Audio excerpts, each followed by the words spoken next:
This has been the Hollywood Times with Alex Hanno, producer of Served.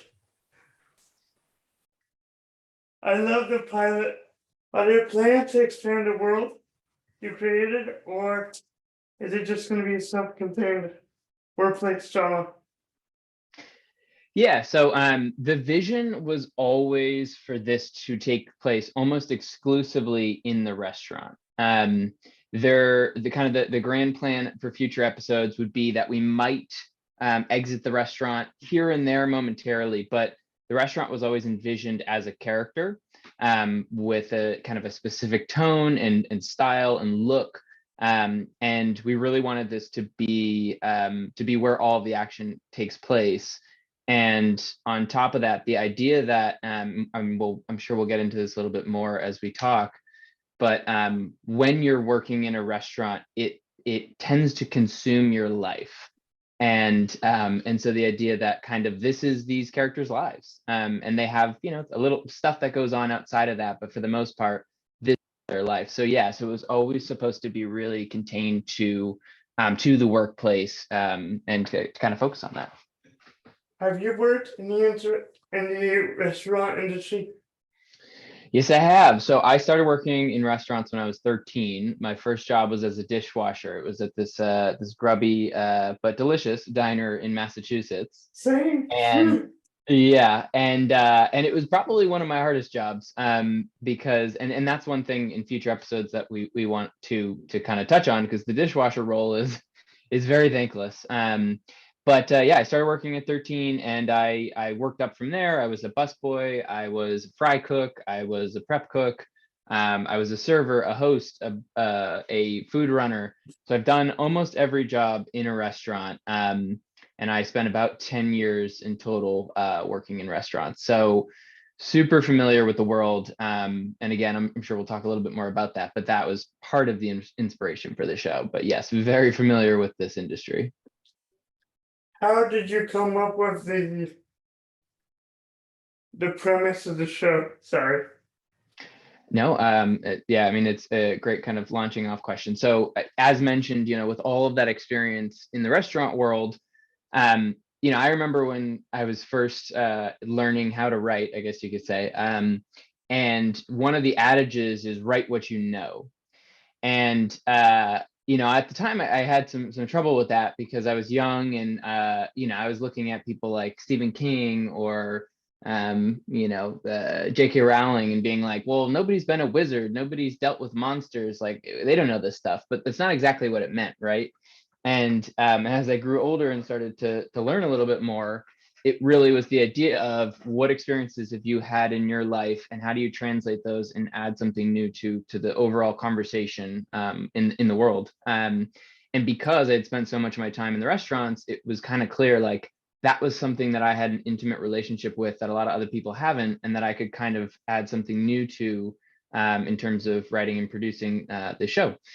So the impetus was kind of that. It was the experience I'd had, and also on top of that, when you enter the entertainment world, almost everybody in this world, writers, actors, directors, cinematographers, they've worked in restaurants, right? I mentioned lots of experience in the restaurant industry, and then in entertainment, everybody pretty much has worked in the restaurant industry. So it's this shared point of connection or experience between all of us people trying to make it, where we're swapping stories about, oh, I never believe what happened, last night.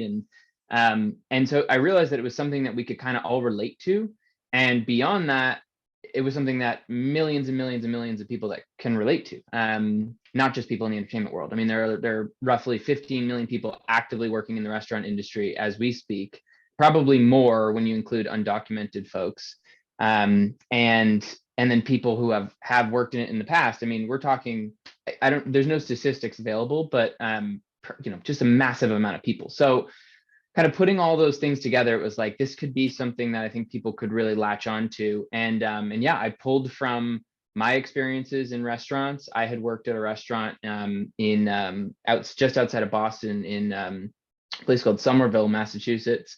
And I pulled a lot of kind of inspiration from that restaurant tonally, in terms of kind of the type of restaurant. And And that's where the story developed. And we decided to kind of frame it through the eyes of Eddie, who is a young Latino man who thinks that he's been hired to be a server, and then he comes into work on day one and figures out that they've actually unhired him and hired a hot white chick instead, essentially. And that for us was a good jumping off point to start to talk about some of the issues in the restaurant industry that people don't talk about today. So, definitely began as something where I looked at it and said, this is a super universal theme. And then we realized with such a large ensemble that we can tell all sorts of stories that touch on really individualistic aspects of the restaurant world that maybe some people don't know about. So that was kind of the genesis of the show. Yeah, it's awesome. Rhetoric isn't everything we do. What is the overall purpose to this show? Yeah, I mean, it's a broad question, and I think for us, first and foremost, we wanted to create a show. Myself and the team, our director Derek Cruz, one of the co-producers Luca Malacrino, our cinematographer Ernesto, the rest of the team, all the actors. We wanted to create a show that painted a truly authentic experience or image of the restaurant world. I felt like nothing had done that on TV or in film, especially at the time of us making this, and I still think today. And so that was kind of numero uno, like number one goal. We want to create something that is authentic and that people haven't really seen before. And then beyond that, we wanted to touch on some issues that we felt were prevalent in the restaurant industry: racism, sexism, ageism. And it's not all negative things either. We wanted to look at like what it means to be part of a restaurant family. I mentioned earlier that like this is often people's lives encapsulated when they're working in a restaurant. And that is a huge emotional relationship that you have with these people. And so we wanted to look at what that is as well. We wanted to look at how romance develops in a restaurant. It's a really unique situation when you're working that closely with people for 40, 50, 60 hours a week.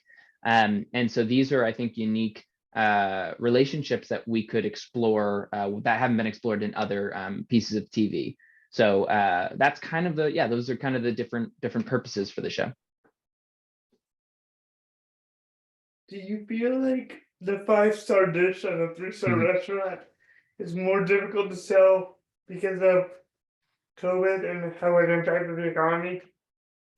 And that is a inside joke when people eventually watch the pilot, and hopefully they'll love it. I think that, so we made this well before COVID. We filmed it well before COVID, and it's interesting because in a lot of ways, I don't think that I think the restaurant industry has changed and been kind of compromised and had an even more difficult time since COVID, obviously during COVID, but even after, kind of as we're recovering. And it's interesting that I feel like we hit on a lot of things in the show that now we're really seeing getting more and more difficult for businesses and employees to sustain.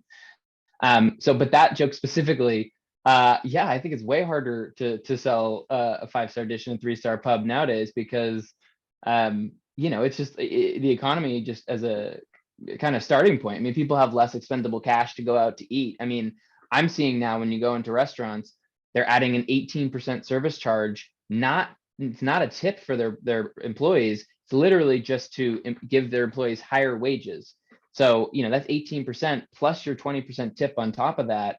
Restaurants are hurting. And so I do think it's getting harder and harder for them to sustain, and they're trying to find more creative ways. But I certainly think the more expensive restaurants are, they're taking their lumps too.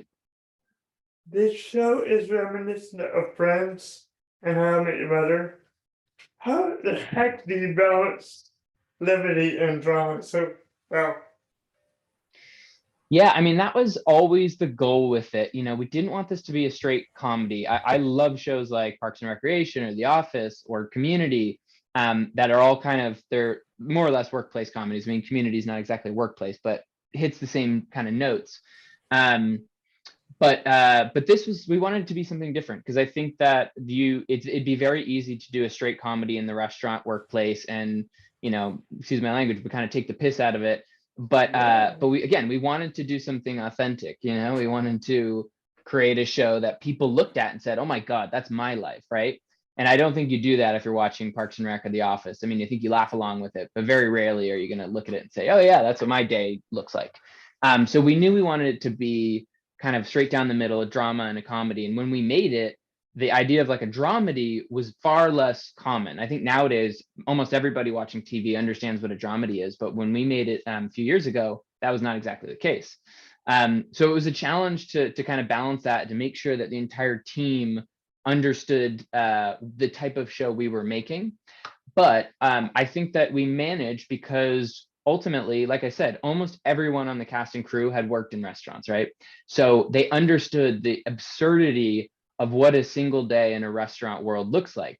You might have the best customer in the world who tips you, $100 on a $50 dish, and then the next customer could be the absolute worst human being you've ever dealt with, who's incredibly picky, who hates everything you bring out to them.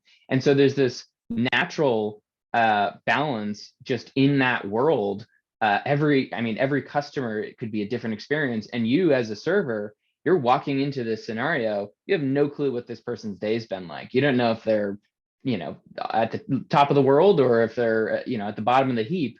And so you're constantly trying to kind of dance around it as a server, a busser, a bartender, whatever, manager. And so I think we wanted to capture that real kind of feeling that you have when you're working in a restaurant. And I think everybody kind of knew the game plan. Everybody understood the assignment, so to speak, and was able to kind of just fall in line with that. And obviously we had a lot of conversations between myself and Derek, the director, with everybody to talk about, this is the show we're making, and to understand kind of the tone. And then things like score come in after the fact, where where you want a certain score to highlight certain moments and highlight certain comedic beats, and then to maybe make the audience feel a little bit more of the drama at certain points. So that was kind of the final piece of it. I always talk about tone as a writer. Was pretty clear from the get-go, because we had lived this, all of us had kind of lived this. And we had, when you work in a restaurant, you might talk to one customer and they're like the best customer in the world, and then the next customer you talk to is the pickiest in the world. And so there's this natural kind of balance just in the restaurant world when you're working in it, that we wanted to capture. And again, everyone kind of understood that, so they could lean into that. And there were a lot of discussions about kind of making sure everybody understands the type of show that they're in, which I think is important. And then on top of that, once you finish it and you have this thing shot, it's about looking at the scoring to sort of highlight certain moments, highlight the more comedic bits, highlight the more dramatic bits, and kind of balance everything out. So it's kind of clear what world we're living in. I love the will they, won't they you have set up with Eddie and Victory. Thank you. I kind of hope they struggle through things together. Any other relationships that will be built up?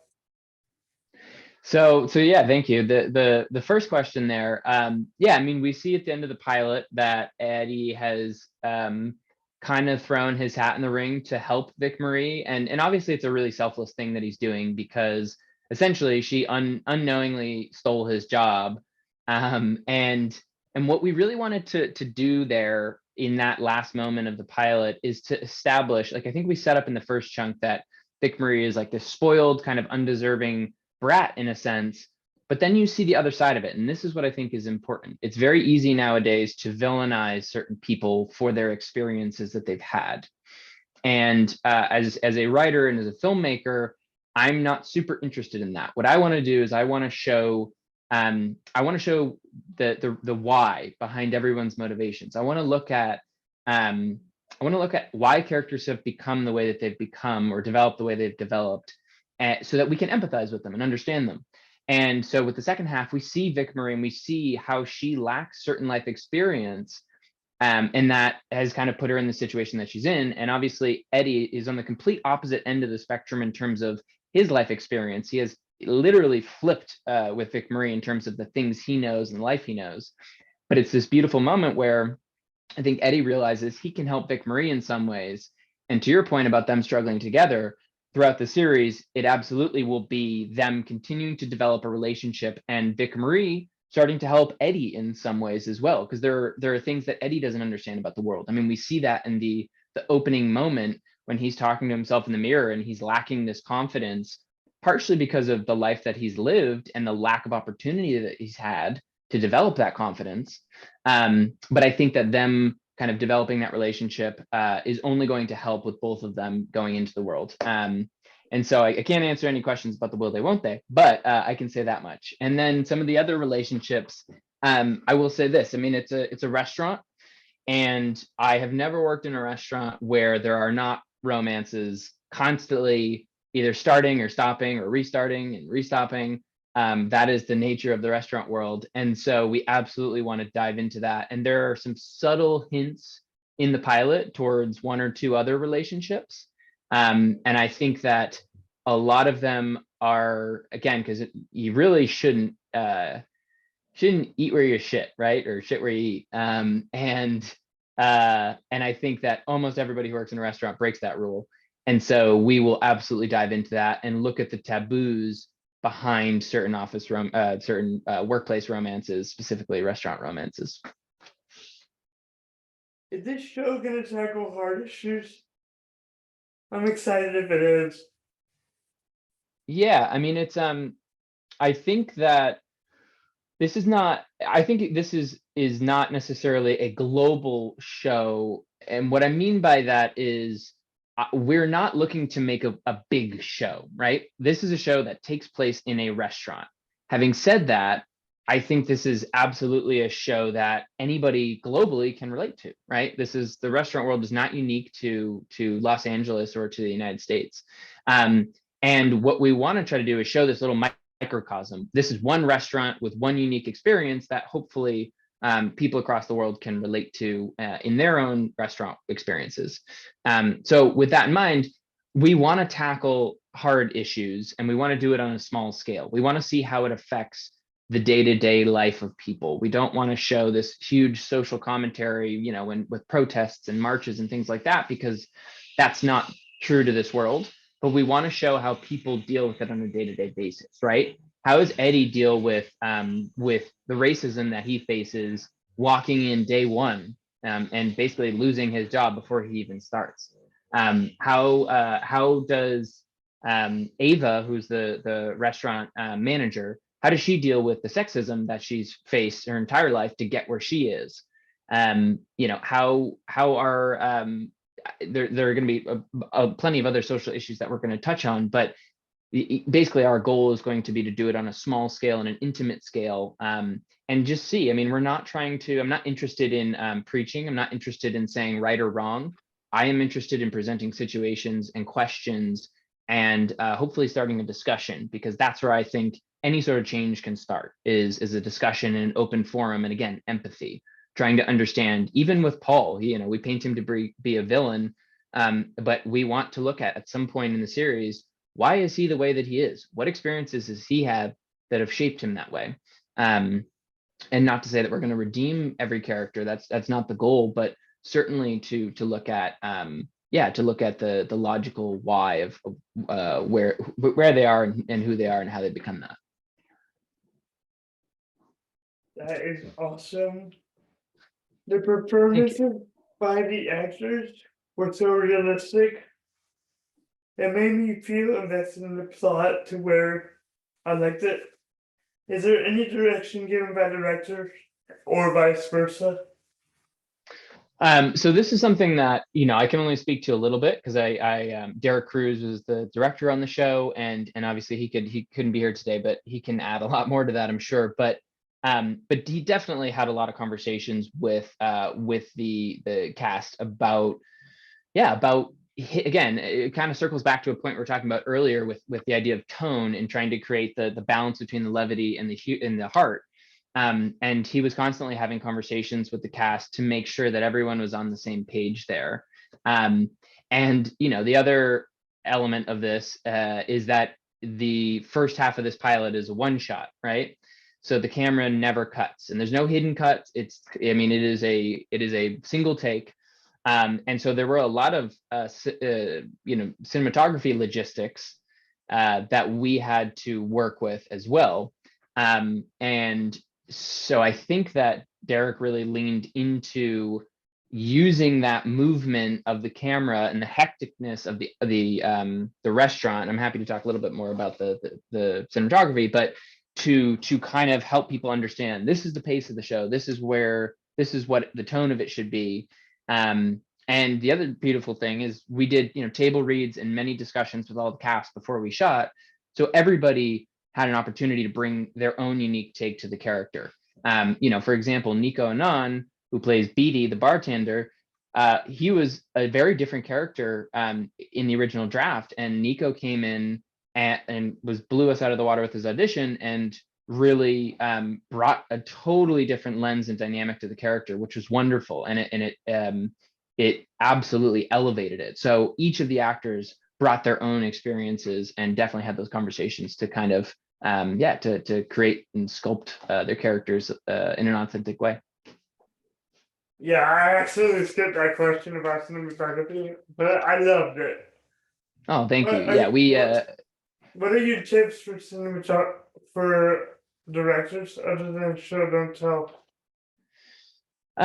So while I didn't direct served, I am a writer director. A lot of the stuff that I do direct. And for me, it is I kind of look at film and say, how do we tell the same story in 2, 3, 4, 5, 6, 7 different ways, right? When you write something, you're telling a story from purely a plot and character point of view. But then you bring in camera. How do you tell the same story through the camera work, right? And for us, the reason that we did that long oneer is we wanted the audience watching this show to feel like, oh, I'm part of this restaurant staff. I'm moving around the restaurant. I'm experiencing this hecticness. I'm bumping into people. I'm grabbing plates. The camera really gets in people's faces.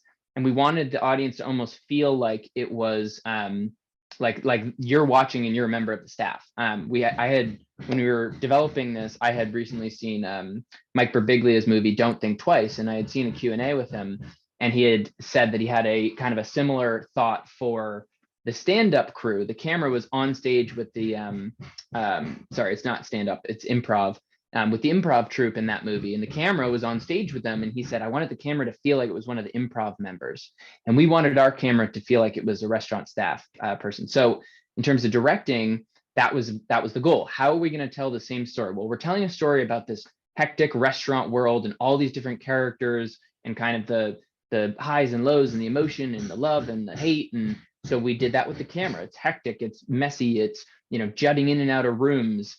And then we wanted to do that with the music. And so we created a score that balances those peaks and valleys.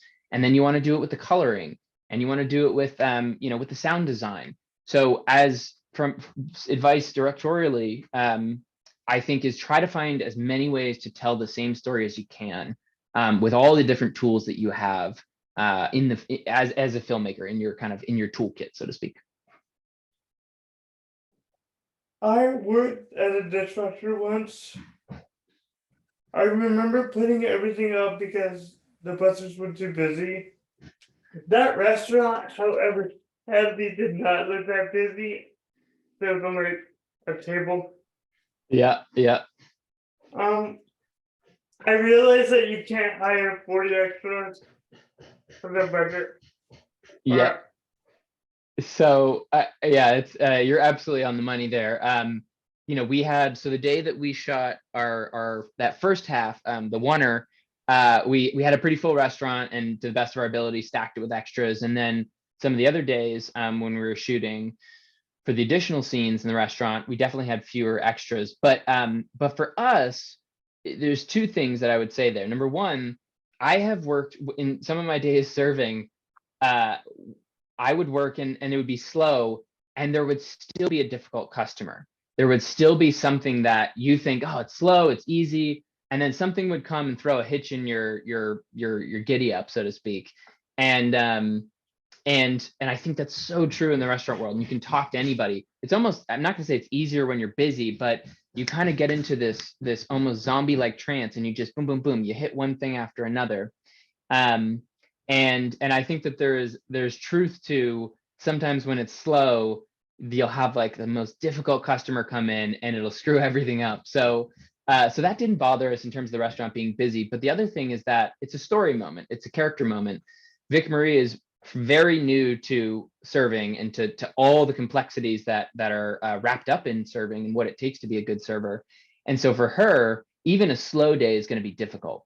There's the joke about the extra sauce button, but that's like a real thing, depending on the POS system that you have, and that's the software that you actually input your orders through. All the buttons are in different spots, and there's a complexity to trying to figure that out and learn that. And if you've never done it before, it's not easy.